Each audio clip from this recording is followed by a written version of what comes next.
시청자 여러분 안녕하십니까? 2025년 9월 17일 배승의 뉴스 배송 시작합니다. 이재명 정권의 조기 종식 얼마 남지 않았다. 저는 이런 느낌을 받았는데요. 왜냐하면 그 사례가 나타났기 때문입니다. 이재명의 미래를 보여주는 사례, 바로 네팔에서 일어난 시위입니다. 지난 8일 네팔에서 2030을 중심으로 반정부 시위가 시작됐습니다. 이 도화선이 된 거는요. 정부가 3일 전인 5일, 9월 5일 허위 정보 확산 방지를 이유로 유튜브, 페이스북, X 등 26개 소셜미디어 접속을 차단하면서 시작이 됐는데요. 사실 이것은 표면적인 이유이고 직접적인 이유는요. 그동안 쌓여왔던 부정부패, 그리고 무능, 경제 불안 등에 대한 불만을 가진 젊은 층들이 이것까지 막느냐 하면서 반정부 시위로 수도에서 지방까지 전국으로 번져가면서 시위가 시작된 겁니다. 그래서 고위 공직자들이요 끌려 내려오고 시위대에 끌려 내려오고 속옷만 입은 채로 끌려 내려갔습니다. 그래서 이 고위 당국자들이 폭행당하는 모습이 온라인상에 전 세계로 퍼지게 됐습니다. 이 모습을 보면서 저는 왜 이재명 정권이 떠오르는 걸까요?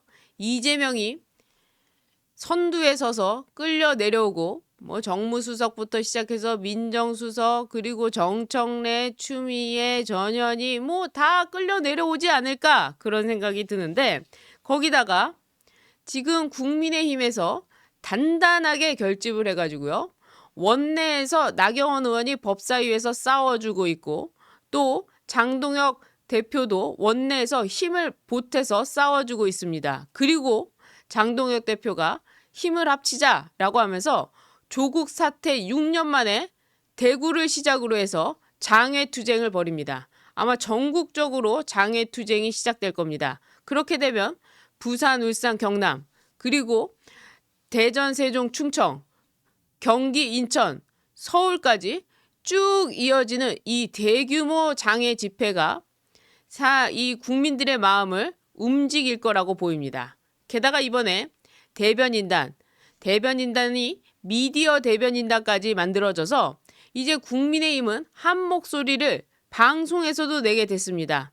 적들과 처절하게 싸우는 모습을 방송에서도 보게 된다면 2030 중도층 수도권에 있는 이 사람들까지 움직일 수 있습니다. 그러니까 전국이 들썩이고요. 중도층도 볼 수밖에 없고요. 원내에서 싸우면 기자들이 달려들고요. 그래서 이재명의 이 무능과 부정부패, 권력욕, 이재명의 탐욕 이런 것들이 더더욱더 부각되면서 이재명의 조기 종식 그리고 2030의 이런 반정부 시위 그리고 40, 50, 60, 70 전 세대를 아우르는 반정부 대열이 더 커지지 않을까 생각이 듭니다. 제가 그냥 희망찬 얘기를 하는 거라고요? 아니요. 지금 시대가 그렇게 흘러가고 있다는 겁니다. 혼돈의 시기가 우리나라에도 오게 됩니다. 왜냐? 첫 번째로 살펴볼게요. 지금 민주당이 하고 있는 것, 이재명이 하고 있는 것, 히틀러 나치 정권이나 마찬가지입니다. 이재명 독재 정권이 벌이는 행태는요. 히틀러 나치 정권과 너무나도 닮아 있습니다. 민주당이 똑같이 나치 통통을 꿈꾸는 것처럼 독재와 파멸의 길로 가고 있는데 그 첫 번째가 감사원입니다. 감사원이요.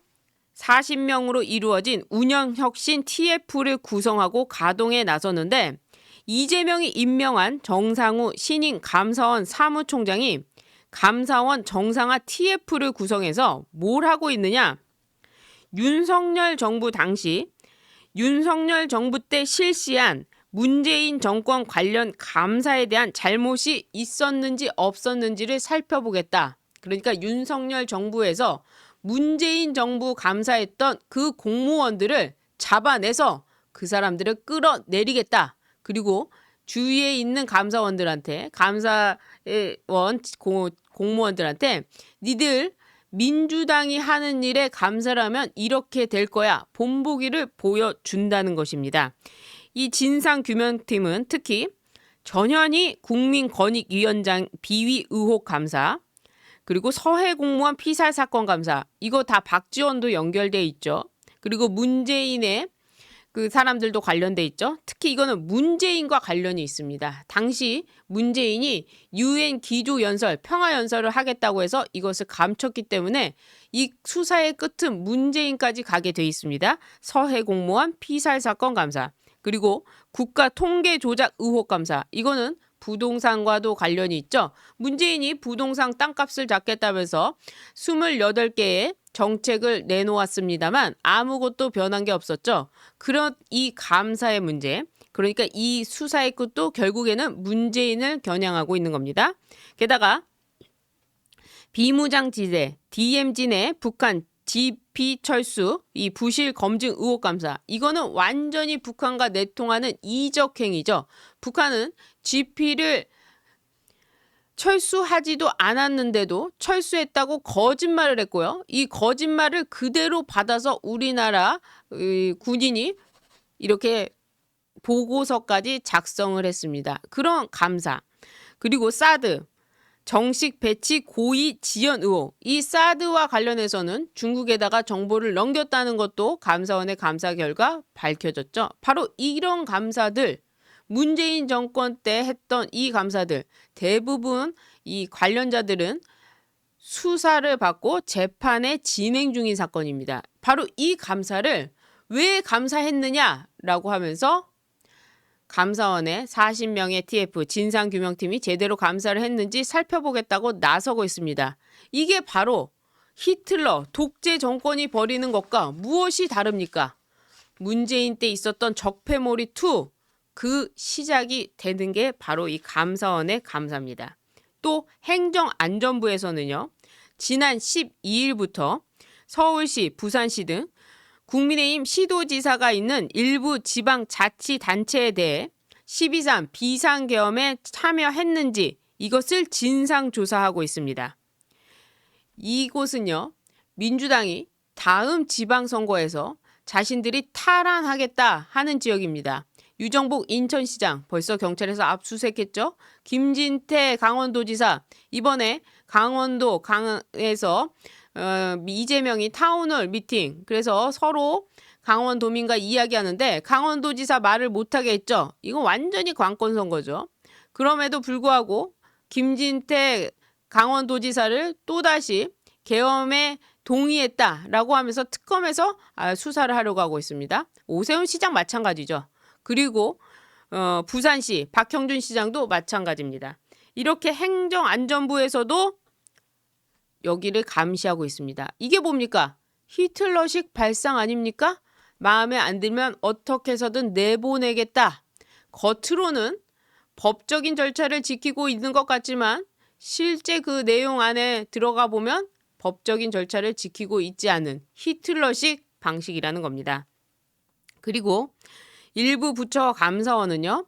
윤석열 정권 때 1급으로 승진한 공무원들을 대상으로 지금 사직서를 받고 있습니다. 이거는요. 블랙리스트, 직권남용에 해당하는 그러한 범죄입니다.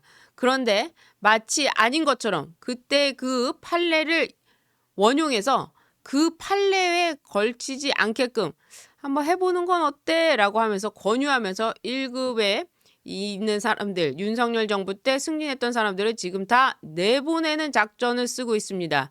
이건 이재명이 직권남용으로 들어가야 될 그런 상황이라는 겁니다.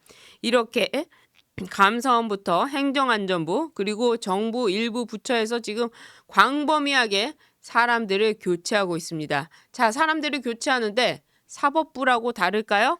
사법부 조희대 대법원장을 필두로 해서요. 내보내기를 하고 있습니다.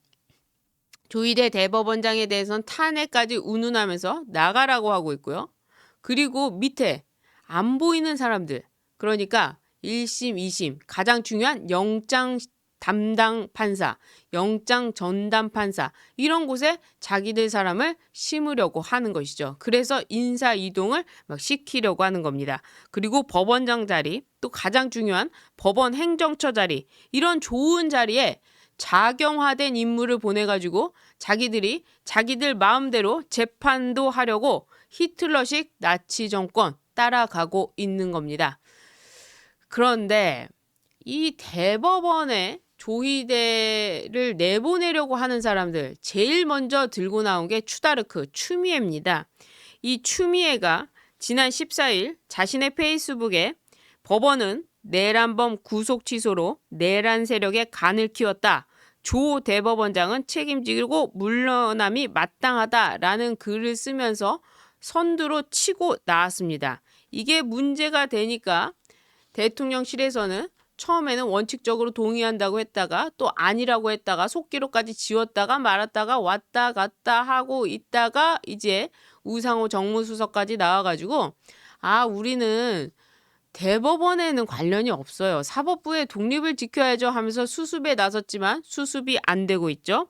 오히려 추미애는요. 16일에도 페이스북에 다시 한번 재차 촉구한다. 조 대법원장은 물러나라. 이렇게 글을 썼습니다. 추미애가 이렇게 먼저 치고 나오는 이유가 무엇이냐 하고 살펴보니까요. 추미애가 내년에 경기도지사를 나오려고 한답니다. 경기도지사, 그러니까 경기도지사에 나오려고 하니까 당내 경쟁에서 개딸들의 성원을 받아야 하니까 이렇게 말도 안 되고 어거지를 피는 일을 벌이고 있는 겁니다. 게다가 지금 법사위원장을 맡고 있는데 법사위원장을 맡으면서 뭘 하고 있느냐? 나경원 의원의 간사 선임을 맡고 있습니다. 이거 다 개딸들이 바라는 일 아닙니까? 지금 수도권에서 가장 영향력이 있고 가장 전투력이 있는 의원 하면 누굽니까? 나경원 의원 꼽을 수밖에 없죠. 지난 6년 전에 있었던 국민의힘 장애투쟁에서의 선봉도 누굽니까? 바로 나경원 의원입니다. 그러니까 이 나경원 의원의 힘을 빼기 위해서 간사 선임도 맡고 있는 게 바로 추미애입니다. 이 추미애는 개딸들의 응원을 받기 위해서 내년 경기도지사를 나가기 위해서 아무런 상관없이 이 법치나 이런 건 개나 줘버려. 나는 무조건 경기도지사 될 거야. 라고 하면서 조희대 대법원장에 대해서 사법부 독립 침해에 대해서도 아무렇지도 않게 말하고 있고요. 그리고 역사상 있을 수 없던 일. 여야 간사는 각 당이 자율적으로 선정하는 건데 민주당이 표결로 무산시키는 이런 무시무시한 역사상 있지도 않았던 일을 이 추미애가 벌인 겁니다. 이건 모두 다 자신들의 선거를 위해서 이러고 있다는 거죠. 게다가 경기도지사에 또 다른 사람 나가려고 합니다. 누구냐? 김병주 최고위원입니다. 김병주. 여러분 잘 모르시겠지만 아마 남양주에 있는 사람이에요. 김병주라고. 군 출신으로 알고 있는데 이 김병주 최고위원 조희대 대법원장 사퇴를 하기 위해서 1인 시위까지 나섰습니다. 그리고 또 강득구 의원, 경기도죠. 지난 8월 내란 특별재판부 설치를 주장한 바가 있습니다. 내란 특별재판부를 설치해서 윤석열 대통령을 내란죄로 처벌하자, 사형을 시키자, 뭐 이런 얘기입니다. 이게 다 뭐냐? 결국에는 내년 지방선거에서 경기도지사 후보로 나가겠다. 그래서 개딸들의 성원을 받겠다라고 하는 그런 밑작업이라는 겁니다. 자, 그럼 서울시장은 어떻습니까? 서울시장은 누가 나옵니까? 바로 전현희입니다. 전현희는요 서울시장 선거 출마를 오랫동안 준비해 왔습니다. 그래서 뭐 대변인단부터 시작해서 자신들의 인선을 지금 하나하나씩 쌓아가고 있는데 문제는 본인을 알려야 하니까 말도 안 되는 걸 갖고 나오는 겁니다. 자, 이번에 뭘 갖고 나왔죠? 무슨 3대 특검 무슨 안을 맡고 있죠? 3대 특검 위원장을 맡고 있는데 국정농단 전담 재판부 신설을 요청했습니다. 내란 재판부는 강두구도 주장하고 뭐 대통령도 주장하고 하니까 이제 안 되겠다. 더 센 걸 나가야겠다라고 하면서 국정농단 전담 재판부 신설 필요성을 제기했습니다. 자, 서울시장에 전현희가 나온다고 하니까 준비하고 있던 박홍근이도 얼른 치고 나와서 이해질세라 지기현 판사의 윤석열 석방 조희대 대법원장과 전원합의체 이재명 대표 유죄 취지 파기환송은 누가 봐도 적극적인 내란 동조행이다 라고 하면서 사법부 독립 침해를 운운하기 전에 반성과 사죄부터 해라 라고 막 글을 써대고 있습니다. 게다가 또 한 명 있습니다. 제가 이분을 소기의 경읽기 아니냐 하면서 자연의 소리를 냈어요. 어떤 소리를 냈느냐? 콕콕콕콕콕콕콕 자연의 소리를 냈습니다. 소기의 경읽기. 무슨 말을 해도 못 알아먹는다. 콕콕콕콕 콕콕콕 누굽니까? 바로 서영교입니다. 제가 특정 동물의 소리를 낸 게 아닙니다. 소기의 경읽기라고 해서 소리를 냈는데 이것을 자신을 한 동물에 비유했다고 해서 모욕죄로 저를 고소했습니다. 그 모욕죄, 전 돼지 소리를 낸 게 아니거든요. 어쨌거나 이 사선의 서영교 의원은 조이대가 자진 사퇴를 부결할 경우 탄핵까지 거론을 했습니다. 이래서 서영교의 이 발언에 개딸들은 인터넷 커뮤니티에서 서영교를 원내대표로 만들었어야 됐다라고 하면서 김병기 원내대표를 비난하기 시작했습니다. 개딸로 불리는 열성 당원들에게 확실하게 존재감을 부각시키기 위해서 추미애, 전현희, 그리고 서영교 이런 사람들이 사법부의 독립을 침해하면서 나치, 히틀러 같은 얘기를 하고 있습니다. 이 사람들이 바로 극좌 아닙니까? 정청래는요. 컷오프 없는 당원 중심의 지방선거 공천 의지를 밝히고 있습니다. 그래서 당원 비율을 높인다고 하니까 지금 이렇게 나서고 있는 것이죠. 그러나 정치적으로 이재명은 지지율이 떨어지기 때문에 지지율이 떨어지면 어떻게 되죠? 이 당정 관계에 있어서 정부가 아래로 있게 되죠. 하위로 있게 되죠. 그리고 당을 장악할 수가 없게 되죠. 그러니까 지지율 관리하느냐고 정신이 없게 돼버렸습니다. 그러거나 말거나 정청래는 신경 쓰지 않죠. 왜냐? 이재명을 무시하기 때문입니다. 그런 상황 속에서요. 조희대 대법원장이 이제 마음만 먹으면 이재명을 내려보낼 수 있을 것 같습니다. 조희대 대법원장도요. 보통 사람은 아니지 않을까라는 생각도 드는 그런 행보를 보이고 있는데 사실 조희대 대법원장의 원죄는 파기 자판을 했을 걸 파기 환송을 했다는 거죠. 물론 좀 거기까지 밀어붙이고 또 주변 사람들의 얘기를 들어가지고 파기 환송을 하면 이 고등법원에서 빨리 재판을 해가지고 올리지 않을까 이런 생각을 했을지 모르겠지만 좀 더 용기를 내서 대한민국을 살린다는 마음으로 파기 자판을 했어야 하는 그런 원죄는 있습니다. 그러나 지금 우리가 조희대 대법원장을 비난할 필요가 없습니다. 이 사람은 응원해서 다시 재판을 재개할 수 있도록 누구 재판이요? 이재명의 재판을 재개할 수 있도록 힘을 실어줘야 하기 때문입니다. 이 사퇴 압박에도요. 조희대가 판결로 맞서고 있습니다. 어떤 판결이냐? 18일 내일입니다. 전원 합의체 선고를 예정대로 진행을 합니다.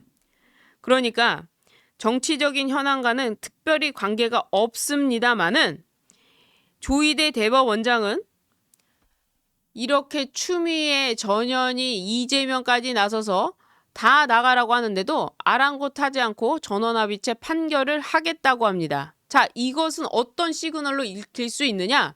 자, 사법부의 수장인 조희대가 내가 이렇게 버티고 있으니까 밑에 너희들은 공정한 판결을 해라.